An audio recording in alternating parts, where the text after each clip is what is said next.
Hello, hello, testing, 1, 2, Yeah, 3. yeah. Dude, you have a great setup. Look at this. You have microphones. Well, eventually we'll have a Yeah. person over there who does all the sound Yes. technicing. Well, I mean, hey, before we begin with everything, What are you before we doing? Oh, you introduce each moving other, this? so I'm going to introduce you in a second, which I'm really excited about. You know what? I'm just going to introduce you first, and then we'll you get sure? started. Yeah, fuck. Hello, hello, hello. What up, crew? How's it going? I'm Jonathan Garano. Let me ask you a question. Yes. I keep interrupting you. Would you want me to take that off of the thing, so you can just hold it? I don't like that. I don't like that you hold it. To be honest with you, Oh, you I don't? prefer that you wouldn't hold it. Okay, now I know. Yeah, is that okay? But if you want to hold the microphone, we'll take it off so you can just hold the microphone. No, I don't want to hold the microphone. Okay. Okay, so Off to a I good don't want to start. This is your Yeah, I this prefer is your not, equipment. I prefer not to hold it like that. Okay, I'm gonna put my hands behind my back. That'd There. be great. Handcuff it up. You Can know. move it down a little bit. All right, I'm gonna move it down. All right, I want to introduce you, which I'm really excited about. I'm killing the momentum of this pod. I'm ruining it. No, you're not ruining, dude. I just want first off, I want to thank you so much for being a part of this. I'm really excited. You're our second guest. I'm happy to be here. So let me introduce you, and then we'll begin. Hello, ladies and gentlemen. Hello, crew. I could tell I could tell that Jonathan doesn't know what to do with his hands because if he doesn't have something to hold, he freaks out. Yeah, You know? yeah. I'm a hand person. Like that's why I love to wear pockets. Okay, let's wipe that up for a second. God. Yeah. I just don't. Oh, you know what I'll do? I'll touch this pen. That's what I'll do. There we go. There I got something to play with. This is this. Hey, that's why not master is so hard, but I'm doing pretty well. Great. Yeah, I'm just letting you know. Anyway, let's go. Well, hello. What up, crew? My name is Jonathan Garano. And I am Morgan J. And welcome to the Bottle Club. What's and we're up? about to talk about some things. Before we begin, I just want to let everybody know that this is an amazing bonus episode where we're bringing on a guest. This is the second guest. Let me tell you a little bit, Morgan J. Morgan J is a stand-up musical comedian who's been on NBC. He's been on Comedy Central. He's been headlining shows all over the country right now. And he's someone that makes me completely happy. Oh, stop. Yeah. Before though, I definitely just want to say something really cool. First off, if you love this podcast, you love what you're watching, don't forget to like and subscribe because it helps. And leave a 5-star review on Apple Podcast. And if you leave your Instagram handle, guess what? Guess what happens, Morgan? If you leave your Instagram handle with a written review on 5 stars on Apple Podcast, I will video DM you. Stop. Yes, that's exactly what I do. What the fuck? I'm excited. What the fuck? And here's the best news, dude. So What? Tell me. last night, we hit 1,000 subscribers on YouTube. That's so weird. I thought 1,000 subscribers on YouTube. Wow. Yeah, thank Let's you. go, guys. 1,000 subs. Okay, I cried. I understand people may see it like it's small, but I'm reading this book called The Power of Habit, which I think is very important. And let me Okay. read you a quote that I always think it's funny the way you say important. Why? You go, important. It's important. I just cut the T. Important. Well, because when I was little, right? Important. When I was little, my father would be like, hey, listen, you mumble a lot.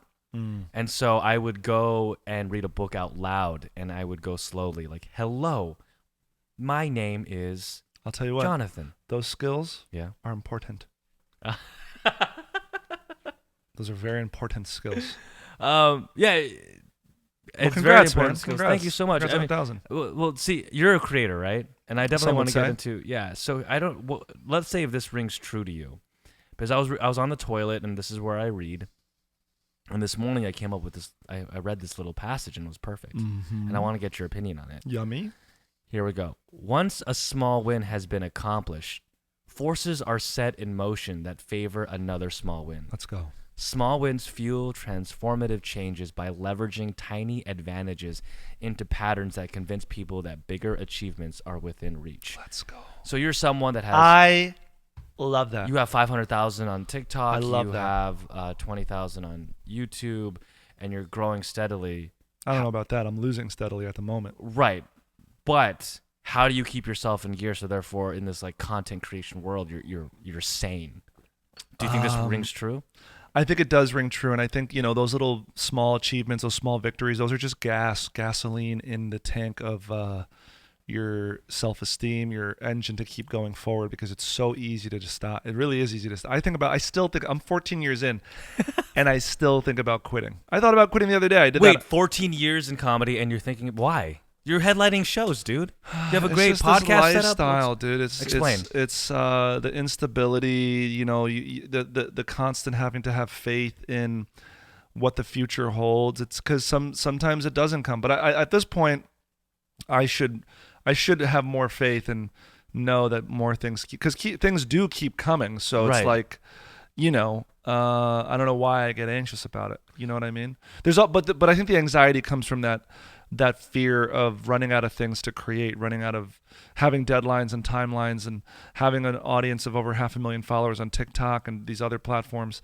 that You're like, they demand a certain level. They demand a certain type of content, right? And B, a steady output of the content. And then if you disappear, they don't care. When I was managing YouTubers, I hear you. They call it the consumers or the audience. We have to make sure that they consume the content. We have to think of. I mean, this may be like wrong to say, but we have to look at our viewers kind of like people that are like food addicts, and the food is your content. Wait, so what happened to the show last night? Oh, I got referred to do this gig for Cross, which is like a new age high school. Is that a vegan restaurant? No, it's a high school, Okay. And all the parents are very rich, some of them very famous, and their kids go to the school. I'll give you an example of what kind of stuff goes on in the school. Okay. They have these things called council where they pass around a stick. It's called the talking stick. And students... This is awesome. And students, when they have the stick, they're encouraged to talk about their thoughts and their feelings with each other, kind of like a little group therapy session. These are students in high school. That's good though. I mean, it is great. If you have the money, then I'll definitely. It is great. It's just such a departure from what my high school experience was like. And they also, I mean, some of these kids are legit famous. And I'll tell you what happened last night. So I show up. There's 130 seniors or graduates from this high school. I was already nervous about the gig because the woman who booked me, she emailed me a list of, I don't have my phone, but I want to read this to you, not to throw shade at her. So I was performing comedy for 130 kids. I'm talking 18-year-old kids. All right, 18. 150 of them. 130. 150. We yeah. could say there's 150 people if you include the security and the parents and the chaperones there. I show up. The sugar. There's no alcohol, so it's just Coca-Cola, soda.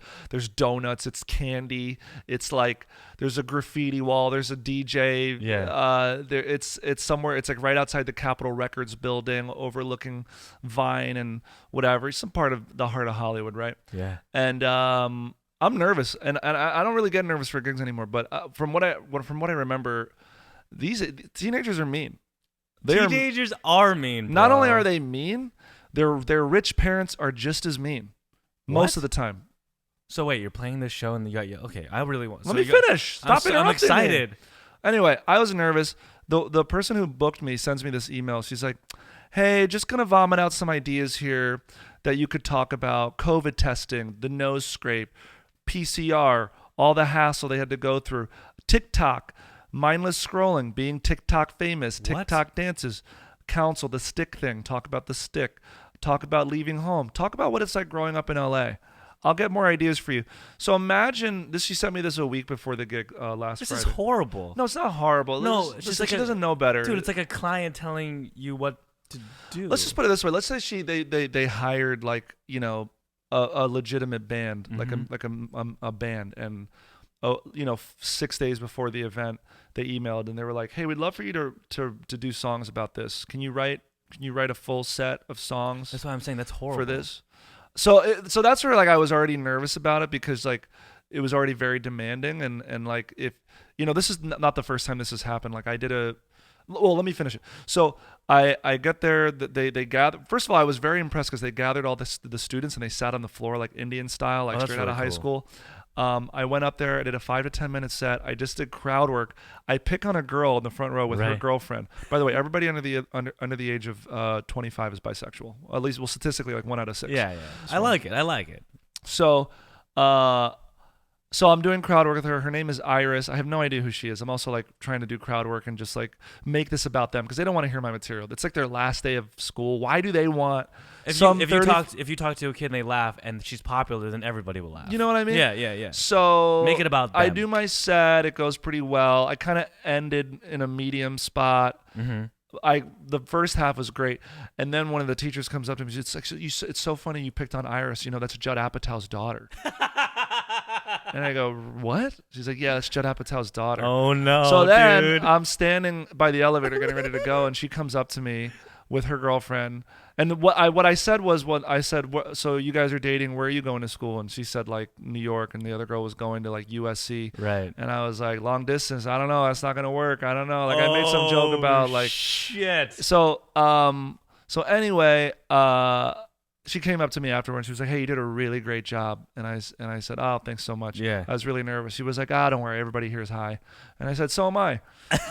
So that was it. And then I went home. And then I'm driving. Do you feel you're driving home and what happened? I'm just driving home and I'm just thinking to myself, should I have like tried to milk this situation to get in touch with Judd Apatow? But several friends had said, "No, do not do that. Like, don't try to get to Judd through Iris." You know? That's kind of weird. It is kind of weird, so I'm glad I didn't do it. Iris, hey, but can it's I talk to Hollywood. your father? So sometimes it's like, you know, they always say you got to shoot your shot, take your chance, and like, what if this was the chance? You know, But what I mean? shoot your shot with a daughter that's in high school? I don't know, man. Not well. That's like drawing a line. I'm not trying to like hang out with Iris Apatow. I understand. I'm just trying to like get to Judd. Let Iris be like, I'm such a big fan, and then she goes to her dad like, dude, you should see this guy. But not like, hey, Iris, can you? I'll tell you what. I doubt that it will bring me up to him, just because like you never know. You know, these students were so cool and hip. You know what I mean? And like jaded Hollywood. They're like. Did you feel like were you like, oh, I'm not as cool as them? Absolutely. And did that kind of well, look, hurt your self-esteem a little bit, where you're like, wow, this 13-year-old, this 18-year-old, this 17-year-old is cooler than me, dude. Well, while I was there, after one of the teachers told me it was Iris Apatow, I go to her Instagram to look her up. She has like 500,000 followers. Yeah. It's like all modeling shots. I'm like, this girl's way cooler than I am. Yeah. She has the biggest celebrities come over to her house for dinner. You know understand what I mean? though, she was born into that, right? So well, that was the other thing. I was having mixed emotions because I felt like this little chip on my shoulder. Were you like too. a little bit jealous, or I was a little bit jealous. That's a key I was thing. thinking about nepotism in this industry and like how hard I've had to work to just get to where. Well, also you're a person of color, so it's a little harder as well. I'm off-white for sure. Yeah, you know what I mean. You're ethnically ambiguous, and you know, it just makes it's just, you know. Anyway, that's what happened last night. The gig went well. I got paid. Dude, whatever. Congratulations. I mean, you know what that kind of shows, right? First off, I love how we're talking about small wins. You gave yourself a small win. It's a learning experience. I think it's also really good that you checked yourself for a second and you were like, you know what? At least in this 14 years, I did it myself. Yeah. You know? Yeah. You know, and that's like, that can never be taken away from you.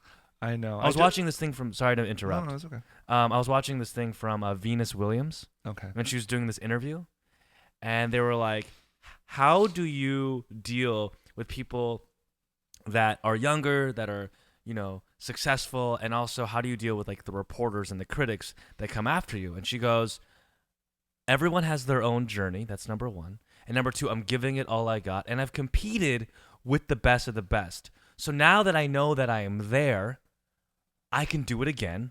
Yeah. That's number one. And number two, anybody that gives me critics, I know I can beat them automatically because none of the critics have ever performed. Or done what I done. Right. Totally. And so now when you look at your like high school situation, right? Yeah. 14 years, you did it yourself, but everyone has their own journey. Yeah. And you've done it before. So when you're thinking about quitting, just think, wait, I've had wins. I can do it again. Well, so give yourself props on the back a little bit. I give myself hella props. And to go off of that, I thought on my way to the gig, I was just thinking, man, how interesting is my life? Like, yeah, right. I did it, and I've created a life for myself that is interesting and fun. I'm going to work, and I'm still excited about it. I'm doing something like I'm putting myself in a position of discomfort, and I'm gonna figure this out.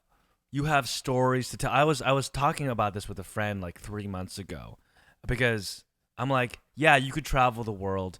you can have those generic. To me, you don't have to travel the world and go to hotels to have an interesting life. You can have an interesting life based on the interactions of what you do with others. Right. It is like I can go to McDonald's, let's say, with a friend, and we do something that just leaves like a lasting, amazing memory with the strangers around me and with my friend, and that could be more interesting than going to Spain, seeing a basilica, and then going to like a hotel. Like, congratulations, you're living like a safe life. People. That's so mean to say, but No, I no, no. don't. I agree. I don't care. I don't want to. I went to Europe and I thought it was.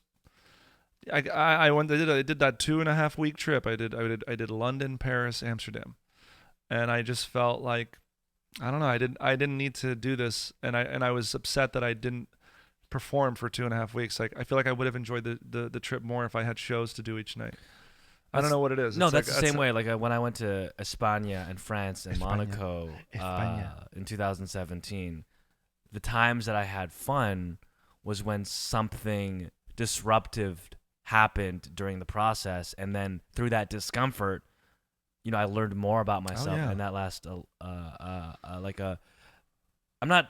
What I'm saying is, like, I'm not saying that you should force yourself to be like in uncomfortable situations, but when opportunities show up that's a little risky, just see what freaking happens. You got to do it. I mean, I'm not going to tell about the Spain trip because I don't want to get into that, because it's a long story. But what else is on the? You have the docket over there? Yeah, of course. One cool thing that I want to tell people about is that, like with every artist, I was a barista once. I worked at Gap. I was an Uber driver. And I really wanted to get into, like, I think these are fun little stories, and I wanted to talk about how you worked at the Apple Store. Oh, yeah, sure. And kind of like the cool stories there, which I think are kind of fun. And so yeah. And then we can talk about that. And I kind of want to tell you I don't know why, but for some reason I wanted to talk about also like a cool little Uber story that just popped into my head. Yeah. What do you want to do first? No, we're talking about like what happens in Apple. Like, what were you doing? Yeah, so I had been working there for 6 years, and I quit. This is 2017. It's June of almost 4 years exactly ago.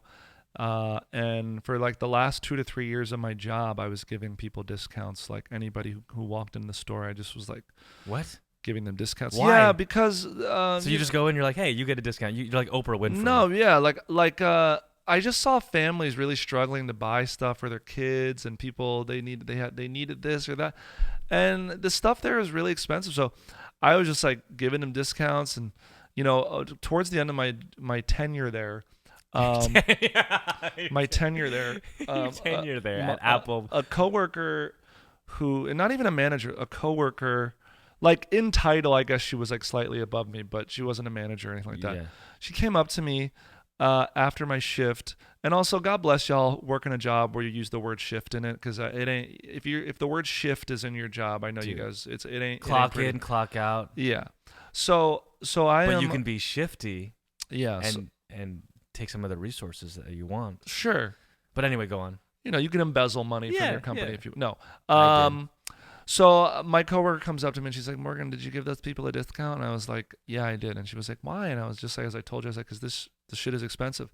And she was like, so some people don't understand that like none of this matters, and we are like, what is this that we're selling? We're selling these consumer goods, and let's try to help others out a little bit. Yeah, and she couldn't wrap her brain around the fact that like this corporation has like $1 trillion in the bank just sitting there for no reason. So give and back. I think we could like give a discount. Yeah, You know especially what to I mean? people that need it, dude. If I get, it's ridiculous, and I'm not the only one who was doing it at this store, so don't come at me like that. Anyway, I just used company jargon, and I was like, Lisa, let's just connect about this another day. Let's just connect. We'll talk about it. We'll like, we'll decompress and whatever. I come in for my next shift. Yeah. Before my shift starts, I get called into the manager's office where I have a meeting with like a mid-level manager. By the way, I don't know why there's so many fucking managers at jobs. There's just who do you report to?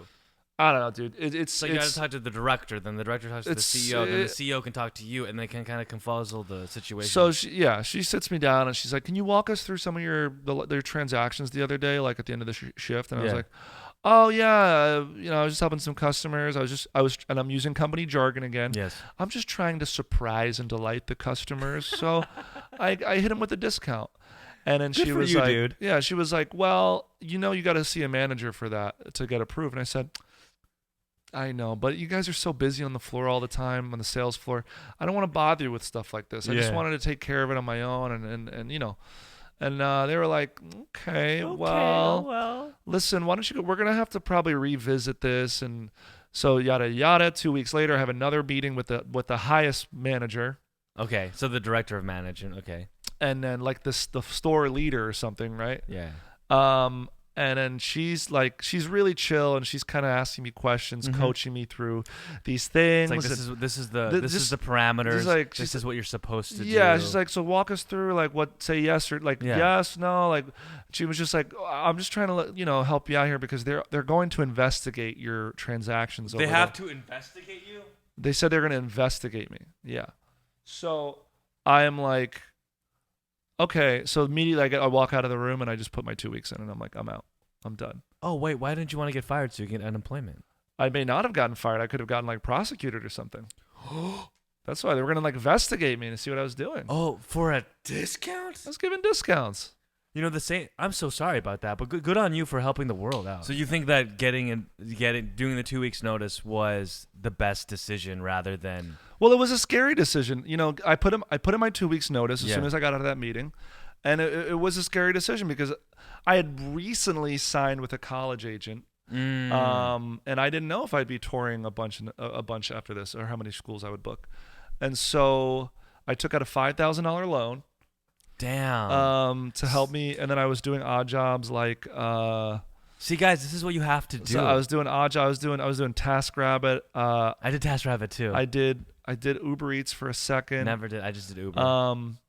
And then I did private IT work for people. But then like a month or two later, I booked 2 commercials. And then a month or two after that, I booked 40 college tour dates. It's kind of crazy that, see how momentum happens? Like this is the weird belief that I have. I believe that in acts of desperation, the most amazing humans do the most impeccable things. Yeah. And so you have nothing left, bro. You have nothing left. And so you're like, I got to step it up. I'll tell you what, the universe provides. I don't know, you have to... The universe provides for people that want it. That's true. I mean, I shouldn't just say like I sat there and then a bunch of great stuff happened. What are you, a white woman that just believes and all of a sudden, ding, dong, ding, you get it? No, come on. Did I tell you that I got fired from Airbnb kind of like in the same similar situation? Mm-mm. So I was working for Airbnb as like an air crew member, which is like the customer service support. Oh, wow. How long ago was this? This was like 10 years ago. Wow. 2011. So Airbnb must have been new. It was so new. Yeah. I got the job in a week. I got fired from another job, and then I just suddenly applied, and in a week they hired me. Yeah. And so I'm doing the Airbnb. I'm working for Airbnb as the air crew member, customer service, and they have this like ranking system as the customer air crew. Like if you get a lot of like 5-star reviews from customers or like a lot of good thumbs up and people are writing about you, you slowly increase into the ranks. It's like a ratio thing. Like if you help 200 people and like 80% have good things, and you just like boost up. Yeah. And I'm a weird, all over the place type of guy that loves consumers and customers a lot. Yeah. And so I would call these people, and I would go above and beyond. And sometimes I would get in trouble because they're like, you're not supposed to always call the customer to see if they're doing it right. But like, I don't know. But look at my rating. So they would never get mad at me. Sure. There's always people trying to get mad at me for my personality. But luckily, I was always in the ranks. It came to a point after about like 3 or 4 months where I was like the number one like air crew. Like I was in the top like 3 all the time. Yeah.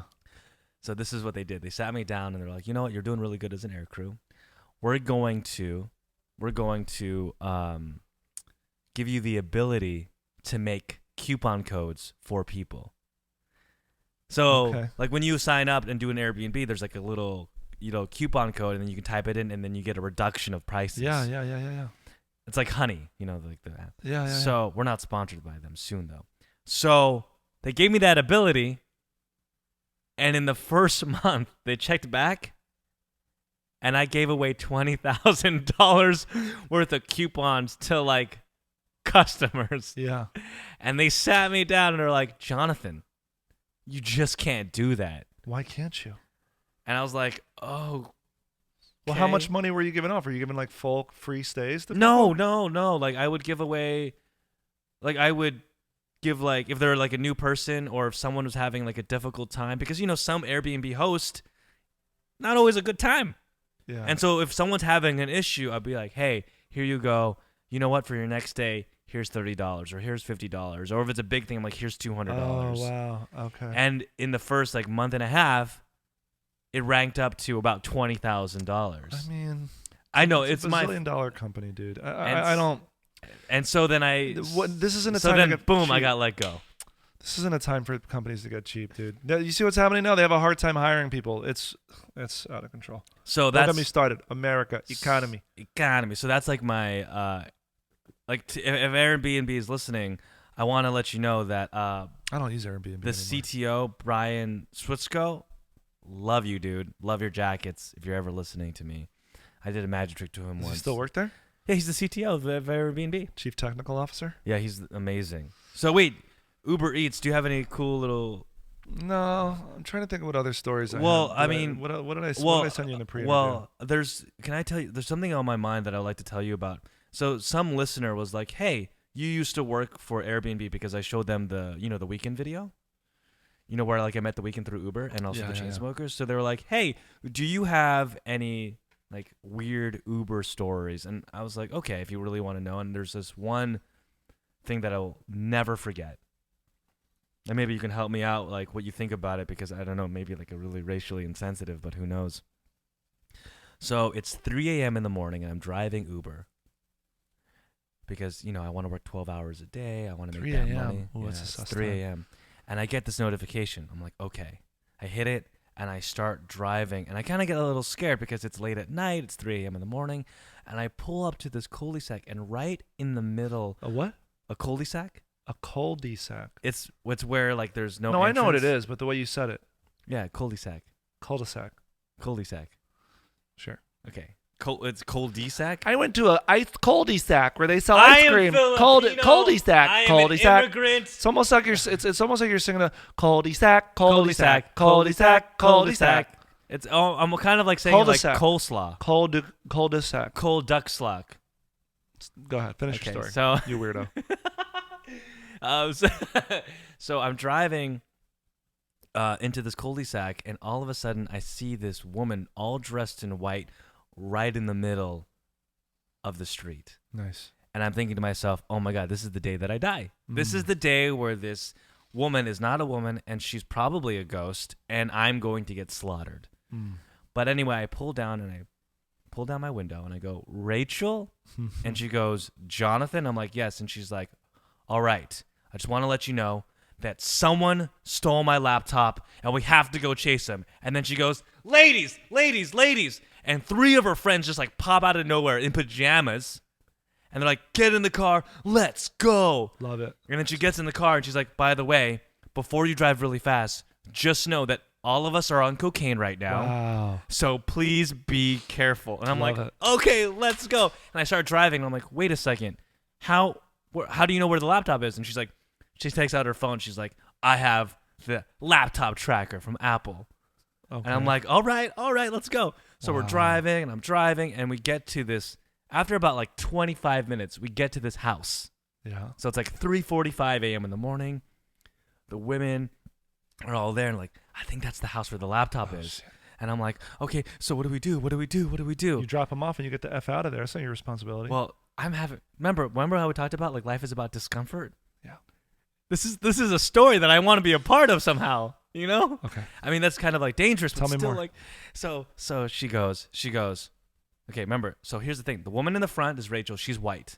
Yeah. Then we have another person. I don't know her name. She's white. And then on the 2 other sides, the black woman and another black woman. So it's 2 black women, 2 African-American women, and 2 white women. And they're all sitting there in complete silence, not knowing what to do, if we should go into the house or not. And then the white woman goes, let's call the police. Oh boy. And the black women are like, what the fuck? No, that's not a good idea. It's like, do you know what we look like? And like, as a person of color too, I start like, what are you doing? And we're like laughing. The black women and I are kind of like laughing at the white woman for a second. But then all of a sudden, like I see Rachel's face go serious. She's like, no. I'm calling the cops. Oh, no. She takes out the phone. She calls 911. She's like, hey, my laptop got stolen and I know who stole it and we're in front of the house. Yeah. And like, I'm shocked and I'm silent. And the two African Americans are like, what the fuck is going? Is this for real? About like maybe 15 minutes later, a cop car pulls up, and the black woman and me and myself are like, we're gonna we feel a little unsafe, and we love you, white women. Like the black friends are like, we love you, white girl. The white girl. So we're just gonna stay in the car, and we're gonna you can talk to the police. Yeah, you do your thing, white woman, and like we're laughing, but we're like kind of scared. Yeah. Right. Yeah. And so Rachel opens her door, but before she opens the door, the cop like walks to my door and like knocks on my door to make sure my window's down. And so I put my window down. The two African American women are like kind of like in the corner a little bit hiding, and I go, "Hey, officer, I'm just letting you know that these two women, they called you because there's a laptop that's like in that house." And she's like, "Really? Yeah. Oh, by the way, I forgot to tell you, I have a wine bottle that's open because the woman, when she came in, she's like, we're all on cocaine. She's also, I'm drinking." And so she was drinking this wine bottle, and so she handed it to me. And so as the police officer came, I put it like near my like leg, so I'm holding it with my thigh. My calf. Yeah. My calf. I'm holding the wine bottle with my calf. So he's talking to me. He's like, "What's going on?" I'm like, two women here. They left a laptop. It got stolen. But I'll let her talk to you. Yeah. So he goes on the other side. She opens the door. The two white women come and they start talking. And then as I don't know what's going on, but I look at the African American women and we're looking together and we're like, You say black. Yeah, black. Some black people don't like to be called African American. Yeah, black. Because they're not African American. Sorry, these black women are like, why women be crazy? And I'm like, I know, right? Yeah. Like, there's some brave shit going on. And then I see the cop and the white woman go to the door, and I just see knocking, and I don't know what's going on, and I think the door opens, and then Rachel comes back holding the laptop, and she's like, I got it. And I'm like, what happened? She's like, don't worry about it, but I got it. And then the other white woman comes in, and then the cop, I'm still holding the wine bottle against my calf, and the cop looks at me and goes, all right, be careful and make sure these women get home safely. I'm like, thanks, officer. And then I drive off, and then I drop them back off at the cul-de-sac. Fun. Super fun. The cul-de-sac. So like people. So how much would you get for that fare? $1,000? I think like $20. No.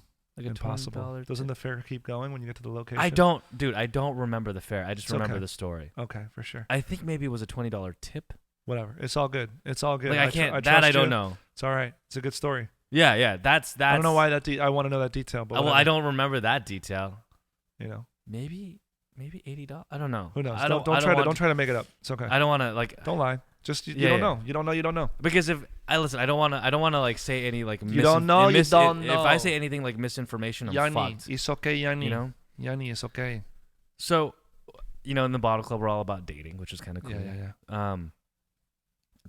I'm getting slowly back into online dating. Yeah, those apps are interesting. I like in person better. What do you think? Well, I saw something on TikTok about how like our monkey brains were never designed to deal with like more than, 10 possible partners at a time, where we have hundreds of possible partners. So, which is why dating is so hard right now, and people can't find the right person because they have too many options. It's kind of this whole paradox of choice. It's like we like choice, but then if we have too much of it, we become paralyzed, and that's kind of what's happening when it comes to like interpersonal relationships and romance.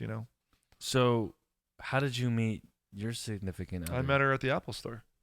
Oh, really? And then I saw her at a party, and that was it. I didn't meet her online. See, do you think? Well, everybody has their own versions of everything. First off, you're right. When you have endless options, it's hard to pick an option. I forget the study they did, but they did a study of people, like they had an option to choose like 6 different. There was a group that had an option to choose 6 mustards, and a group that had an option to choose like 30 different mustards. Mm-hmm. And ultimately they found the group that had less choice were overall happier with their decision, and they enjoyed it more than the people who had more choice. You know? It's kind of like when you're on Netflix and you don't know which movie to watch. Yeah, like me personally, I like this, for example, like Spotify Discover Weekly, because they curate a list of songs. Like I wouldn't know how to search for my songs. Do you know what I mean? Yeah. And then there's like other things that I just like when it's kind of put in front of me. I like prefix menus, for example. I do. I like places that take the decision out of me, because sometimes you don't have the mental bandwidth to deal with these choices. I'm also realizing, as you get more successful, and like I think about these celebrities who don't have time to like answer DMs, take photos with fans, feel bad about making a certain decision. Well, because your mental energy can't take it, dude. They don't have enough bandwidth. If you look at some of the people at the top of the game, like somebody like, is everything okay with that microphone? Yeah, no, I gotta touch things. Sorry. Touch something else. Touch this. something. Yeah. Okay. I haven't touched this once. I've never ever touched these. Okay. Sorry. I'm nervous. So fidgety. I'm nervous. I'm nervous it's gonna fall off. It's not. Sorry. With these people at the top of the game, they don't. If they don't have time to like take a photo with you, or it's like you can't take that shit personally, man. Also, when somebody's a celebrity like Kevin Hart, do you know how many people this guy employs? He's like a one-person company and he has to manage it himself. So when he takes a day off, or he takes a sick day, or all these other people like lose money. So he has like that pressure on it. So the mental bandwidth, because you don't have time to feel guilty or emotional. You can't answer every DM. You can try, but it's like truly impossible. I only have 4,000 Instagram followers, and I can't even have the mental bandwidth to take care of like maybe like 10 a week. So I can only imagine with Kevin. Can you meditate? Do I meditate? Can you meditate? I don't even know. If you do, is another question, but can you? I've tried, but I can't because I'm so fidgety, as you could tell. So what actually helps, this is what I've been doing every morning. When I mean every morning, like maybe like I'll do 3 days in a row, then I'll stop for like a couple of days, and I'll do it 3 days again, is I open up my little journal, and I just like let things, like everything in my mind just fucking flow. Just like, and then at the very end, I write this. Because I'm grateful for this. No, I don't say I'm grateful for this. I mean, granted, whatever. That's great, whatever. Yeah. I think of something because, okay, I believe in being present, and I'm trying to be more present and trying to appreciate, because, listen, I don't know if I'm, when I don't want to have expectations of any results that might happen, because that always makes me unhappy. Okay. So what I do is I think of the present, and I go, I am a podcaster. I am an actor. I am a consistent worker. I am beautiful. I am smart. I have nice flowing hair. And so by making myself understand that at this moment I am this, then because I'm that already, I don't have to become it, because I am it. Right. And so then it trains my brain to, if I am an actor, these are what actors do. If I'm a podcaster, these are what podcasters do. So I don't think act it and then you become it. I just think I am it. Yeah. And I've been doing that since I got fired after.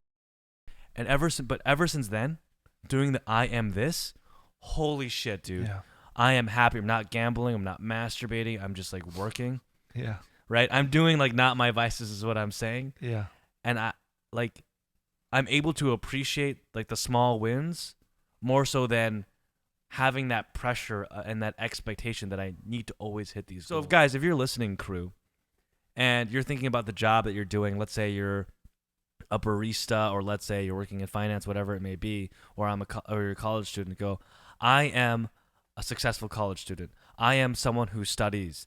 I am smart. And by doing that, you train your body, you train your mind to develop automatic habits for you to be that person. Sure. I mean, would you kind of like it? That's my meditation. As somebody who used to fidget a lot, Yeah. I would say you should try to meditate, because I fidget way less than I used to. Oh, okay, tell me what meditation does for you and explain. I would. By the way, what do you think about that? Like, I am. Do you think that's a good exercise? I mean, I do that stuff all the time. But instead of saying I am, I say you are, and I say it into a mirror. Oh, that's smart. Because it's like you got to be talking to yourself, right? So if you go back and look at these journal entries, and you read it, it's like you are great. Like somebody has to say it to you. You know what I mean? Because the goal is you want to be able to find self-esteem, value, and your self-worth without needing anybody, right? So I mean, by putting like a message that says "You are beautiful," which I do, but that's like plastered. I but wonder. you're like saying that to yourself. You're not waiting for anybody else to say it, because it's all about this internal monologue, right? It's like a lot of internal monologues are like, I'm stupid. Nobody wants to hang out with me. I feel ugly. Like I'm fat. I'm like I'm Right. gross. I don't have any control over my life. Where instead your inner monologue could be like, you are smart. You're handsome. You're fun to be around. You're full of joy. You're a calm person. You know, it's this outward thing. I don't know if scientifically it's proven that people who smile more feel happier, and it's like a weird infinity loop. It's like, because you're telling your body that you are happy, so it releases things. So, I mean, like healthier people, when you take care of yourself, are usually happier. yeah, I mean, I went for a run today, like right before you got here, and it started my day off right. I feel like, good energy. So But- what is but- meditation? Go with the meditation. Oh, meditation is like floss for your brain. It's like you sit down. That is a beautiful. It's like flossing for your analogy. brain. You got all these little thoughts stuck here and there. You let them come in, and then you let them go out. I think one of the best meditation tools that I learned was called noting, and this is in particular to deal with anxiety. And it's sort of like when you think, when you meditate and thoughts come into your brain, Right. you have to have this thought of, okay, what kind of thought is that? Is this a thought or is this a feeling? And then once you kind of identify it, you kind of let it pass, Yeah. So it's like you got to identify your thoughts for what they are, You got to identify your thoughts for what they are. 'Cause- I mean, how long did it take you to get there? Like, do you consider yourself like a Well, lot, I'll be like, hon- would you say like you're a little bit, there's like more peace now, or? Oh, 100%. And I could totally tell when I haven't meditated in a couple days, like I start to lose my focus, my calm, my ability to interact well with people. It's crazy. That's how I feel when I don't journal. Do you know how many notepads Well, I and think it's- notebooks I I think have it- around my place? I have like 10. All Well, over. I think it's different things for different people that work. I mean, meditation for me works. I meditate at least 20 minutes a day, and sometimes 30 minutes a day. But I feel like I don't. I'm getting anxious that 30 minutes is too long. If I had to, like, Wait, why are you? So you're. It's kind of funny. Now you're getting anxious for something that's supposed to help with your anxiety. yeah, a little That's bit. so funny. It's That's hilarious. it's There's a fly here. Well, the thing about the meditation though is you have to have a new mind, which is always hard for me, because like there's a certain sweet spot you hit in meditation where Yeah. you're not asleep, but you are awake, and like I don't know how to explain this, but it's an incredible feeling where your body like disappears, and it's oh like wow. I don't know I couldn't even explain it to you, but they did No, you're this. explaining it to me. I like this. It's like you're just in here, and the amount of space that your brain can create is truly incredible. And then when you come back, Your and brain you is open so your powerful, eyes, dude. I mean, you hear about these monks in Tibet who, they did these studies with these monks in Tibet, or I forget, these gurus, these Indian gurus or something, Yeah. about how they studied a brain on acid, and then they studied a brain of these gurus meditating, and they found no difference between them. And in fact, they gave some of these gurus and these Tibetan monks like acid, and the acid had literal no effect on them, because they had already managed to access the part of their brain that. So acid was the same effect as if they were meditating, but actually meditating, more stuff happened. More their so, brain. meditation more so had a better effect, because they could truly control things like their body temperature, their heart rate, their like the power they have over their mind to control.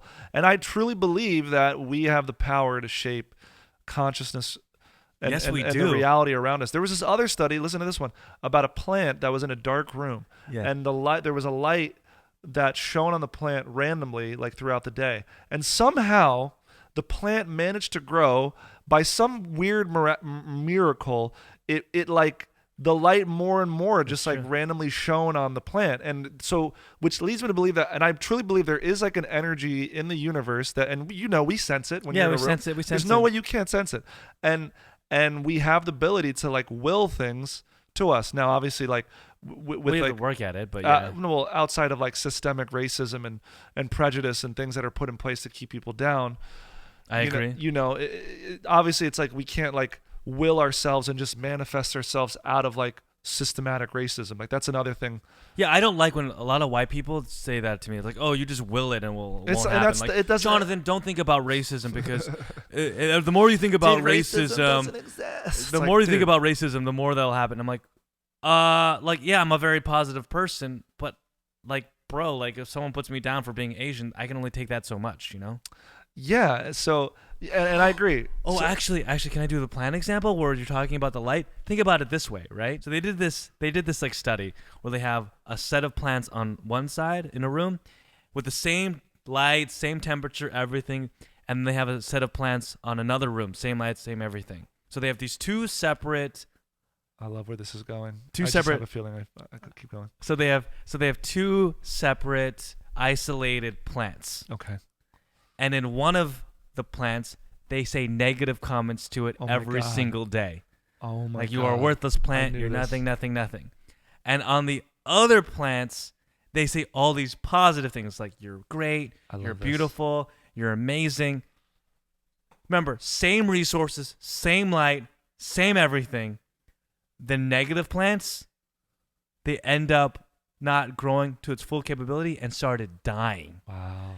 And the positive plants flourished. So now we're like, so positivity to one community is so important. Absolutely. So now we're looking at systemic racism and everything. Yeah. If you're consistently going to a community, you are this and you're that. You're criminals. You're this. You're drug addicts. Holy shit. What do you think's going to happen? Die, dude. What do you think they're going to feel about themselves? You know what I mean? Exactly. You know what it is? So isn't that fucking amazing? Isn't that fucking amazing? And it's like a lot of people in these impoverished communities don't even, the reality of them succeeding or having wonderful things doesn't even cross their mind. That's how beaten down they are. Systematic racism is the thing. Just those fucking examples. We got deep. Dude, I remember this, and I'm not going to cry right now, but because I put sunscreen on, and I like my beautiful face right now. In college at UC Berkeley, I joined this academic student services. It was called like Bridges, and underneath the Bridges is an umbrella group of different communities. You have like Raza, which is Hispanic, Latino group of academic student services. You have also Native American, et cetera, and then you have PASS, which is Filipino American Student Services. Yeah. And so what I would do is I would go to under-resourced community colleges and high schools like in Stockton, Vallejo, different parts of California. Vallejo? Wow, I can't talk today. It's okay. Well, listen, motor skills in your when speaking is very important. Yeah, important. Yeah. I like how you thank you for that. We're bringing it back. Well, so next time we'll hang out in a cul-de-sac. That's how you say it. No. People always get mad at me. It's like I say salmon. It's salmon. Salmon. That's fine. Okay, good. That's fine. But cul-de-sac and important. Cul-de-sac and important. No, it's important. You could talk to other people. We'll get to the bottom of this. Continue your story. Oh, sorry. So as a Filipino academic student service, so we have to go to these under-resourced community colleges and high schools, and so you go to spring break, winter break, every single time for like a week, 2 weeks we go. So I remember one of the first classes that I went to in this, I think it was in John Marshall High School in Los Angeles, California. This public high school, a very under-resourced, very poor community, and we went into this class. And in this class, it's a lot of people of color, but also many Filipinos. Yeah. And I'm there to present higher education, why it's important for under-resourced communities. I go, hey, listen, not college isn't for everyone. Yeah. But understand that as someone like myself, who food stamps, welfare, I was able to get in UC Berkeley, and through UC Berkeley, I'm able to develop a network. And a lot of the reasons why you go to college is for that network. A lot of wealthy, elitist, rich people, maybe even you could say white society individuals. Sure. They're so fortunate because they have access to a community that usually accepts them, likes them. They have leaders that are white that they can, resemble, like, oh, if this person can make it, then I can make it, right? Society's always like building them up. Or if you come from like a middle-class family, you already have the resources, right? So college is not necessarily always like the most favorable with them as they don't need it or not. But for under-resourced communities, a lot of the way to like jump from poverty upwards, upper mobility, is through college. Yeah. So I'm talking about how to get in, the grant system, what I did for my personal statement, answering questions. And all of a sudden, this kid, his name was Ross, raised his hand. And he goes, "You know what? You're Filipino, right?" And I go, "Yes." And he's like, "I'm Filipino." And then he goes, I want to apply now." Wow. And I'm like, "What?" So we sat down. I'm like, "What's going on?" He's like, no one in my family has gone to college. I never knew it was possible, but like, Yeah. you look like me because you're Filipino. And if you can make it, I can make it. And I got so fortunate because like 2 years later, I saw him at UC Berkeley. I love that. And so I love that. you're like, if just like those plants, right, that we talked about, if somehow we can go back to our communities, or if just like somehow we can understand that systematic racism does exist, then how do we foster each other so that way we can be more positive to these? We're plants. I think it's mostly like exposing them to what is possible. It's so silly. I moved into this place right now, and I love living here, and it's really nice. It's a very great place. It's nice to the point where like I don't know if I'd want to move, but also I want to own a home someday, right? Right. And I've never pictured myself in a home. So what I'm actually going to do is go to open houses in this neighborhood of homes I want to live in. And I'm going to walk and I'm going to hang out there. Because I've been running in my neighborhood looking at houses. I want to live there. I want to live there. Yeah. I can live there. So now I want to like be inside places and be like, I will live here. I will live here. And I can live here. And it's sort of like, because I need to, when I meditate and I manifest or I visualize, I have to literally be able to see myself in the actual space. You need to have like a concrete place you're going to go. Because once you experience or you see that it's that you it exists. It exists. You could be there. You're in there right now. Oh my God, that's what it is. If you know that it exists and that you can make it too, because you see someone either looking like you making it or you're actually there. Oh my God, that changes the game. You have and so it's. But I'll say this, that it is a daily struggle to keep that mental. Fortitude and resilience, especially if you're somebody who didn't grow up with somebody telling you how amazing you are and wonderful you are, or society just telling you that you're fucking amazing. I'll give you an example. Like the first time I bombed doing stand-up, I was like 19 or 20, and my mom was in the audience. My mom also is an immigrant, like your mom, from Brazil, and I was performing at Caroline's on Broadway. I was this 2007. I'm 6 months into doing stand-up. I'm about 20 years old. Right. And up to that point, I had been murdering every show. I'm doing great, but I've only been performing in front of people my age in college and telling jokes about whatever in front of them. So now I'm about to do 7 minutes at the Broadway. On Broadway, Caroline's on Broadway, very famous club. And in my head, I'm like, I made it. Somebody's going to see me here, and I'm going to be huge. I'm going to make it. I'm the best. This is it. This is the moment. Like it was a bringer show. If you're not familiar with what that is, it's when you have to, in order to perform, you got to bring 10 friends to the show. Right. So I'm up there. I do my set, and the set doesn't go well. In my own head, I watched the tape back of last year, and I didn't bomb, but it definitely didn't exude like professionalism. It didn't exude like the light that you usually shine on now, if you see me now, it's like I watched that set that you saw at the club, and I watched it and I couldn't believe it. It was the most professional I had ever seen myself. I really want that footage. I'll send you the whole clip. Okay. Anyway, go on. So it was the summer between semesters at NYU, and my parents live in White Plains, which is about a 30 to 40-minute car ride. Oh, that's a nice area, bro. They lived in like a 2-bedroom apartment. No, 1-bedroom apartment. Oh no, sorry, I'm thinking of Connecticut because White Plains is right near Greenwich, Connecticut. But they lived in like a 1-bedroom apartment. Because Greenwich is like 30 minutes away. Yeah. So we're on the car ride home, me, my stepdad, and my mom, and because I'm staying with them. Right. And then it's a dead silent car ride home, and nobody said anything, and I just went to bed, no discussion. Next morning we're having breakfast, and my mom was like, "Hey, we didn't say anything in the car ride because you were really awful last night." And you could do better than that. So it wasn't like, "Hey honey," like I don't want to say, but like a white friend whose parents would have been like, "Hey cuddling. honey, you did great. That was a great try. You'll do better next time. Just keep it." It was straight up like, "No, it wasn't good." Which You know, I mean, I would prefer that to the alternative, which is everything you do is great. You know, well, but I think I think it has to be a balance.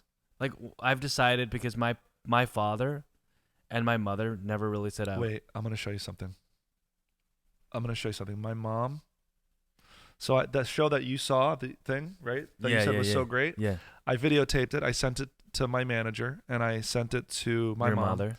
So this is the text exchange. I sent it to her, Great show, Morgan. Period. and that's all she Immigrant said. parents are the best. That's all she said. You can't see this. Maybe I'm gonna take a screenshot and send it to you. But So let me preface this. So Morgan does an amazing show. like, Remember, we're both. professional. I'm watching Yeah. like, holy shit, I'm a professional. So Full Morgan, 53-minute set. Morgan and I are like both immigrants, and so First gen American. first generation American, and Morgan sends one of his best shows that I've ever seen to his mother, and the mother says, Great show, Morgan. Period. That's all she said. It's kind of funny. I mean, when I have kids, because my parents, they're Asian, and my mother just recently, maybe like a couple of years ago, started understanding how proud she was of us and said, "I'm proud of you." But I never received "I'm proud of you." But how I trained my mom was this: I looked at my mom like about 2-3 years ago, and I go, "Hey, mom, your kids are phenomenal. We're amazing." And you should be proud of us because look how much we've accomplished. Yeah. And by telling her that, she took a step back and she was like, huh. And then slowly, like since that conversation, she would say, you know what, good job. Yeah. It started with good job. It was never like proud of you, but it was like, good job. And then now it's, finally, like maybe like a year ago, it's like, I'm proud of you. We only started saying "I love you" in my at least my mom and I started saying "I love you" in the last 5 or 6 years, like regularly, on phone calls when we say bye. But it starts with the kid teaching the parent to do Absolutely. that. Like there's a lot of sorry to interrupt. No, that's fine. I feel like a lot of like Asians who always talk about this, I always tell them like, yes, I understand it's so difficult that you're waiting for your parents to say I love you and say that I'm proud of you, but you have to. They didn't grow up that way. So you have to teach them what you want. So start saying, I love you to your parents. When I started that, my mother goes, yeah, you love me, but do you like me? And just this year, I had to go, hey, Mom, I love you and I like you. Like, isn't that crazy that you have to like. She said, do you love me? Do you like me? No, she's like, I know you say I love you now, but do you like me? And I was like, wow. Whoa. So I had to be like, I mean, listen, that's funny. Immigrant parents are different, so you have to train them by giving them how you want to be loved. You know, does that make sense? Absolutely. So my therapist back in the day, I told him like, yeah, we don't say "I love you" in my family. He's like, why is that? He's like, I don't know. My mom never said. He's like, well, did you? You could say it. I said, yeah, but so I was the one in the family who started saying that shit. See, you know, and they're slowly saying it back says to it you. back. Yeah. It's hard. So. You know what's funny? I have a note here that actually says, I want to talk about why Morgan doesn't say love. Anyway, where can we find you, Morgan? Great way to end. My name is Morgan J. You can follow me at Morgan J on Instagram, morganj.com. And onlyfans.com/Morgan J official. New merch coming out literally, I think, this week and next week. I'm very excited for it. Yeah, promote your merch on this podcast. That's awesome. Let's do this. We have, and then, all the other platforms that I'm streaming on Twitch and doing guys, all this stuff. I want you to follow him on Morgan J on Instagram. He has some great, amazing content. Yeah. I adore him. And a new hour is going to be coming out soon. I feel it. Check out. Okay, in the description, guys, I'm going to leave Morgan J's hour-long special. I hope my ex doesn't see this. I think it has. That's the title of the. But it's very clickbaity. Yeah, it's a really good title on the podcast. I mean, sorry, on the YouTubes. Yeah. And then you can follow me on Jonathan Guarano, Gaurano. And then, guys, guess what? We do exclusive content on the Bottle Club Podcast Instagram. It's a private Instagram. Nice. So go to that. We have about 100 people on the newsletter, which is cool. So join that at thebottleclub.com. And then last but not least, guys, leave a 5-star review on Apple Podcasts. Because when you do and you decide to leave your Instagram handle, guess what? I will DM you a private video message. So with that said, thanks. Like and subscribe. Love you. Peace.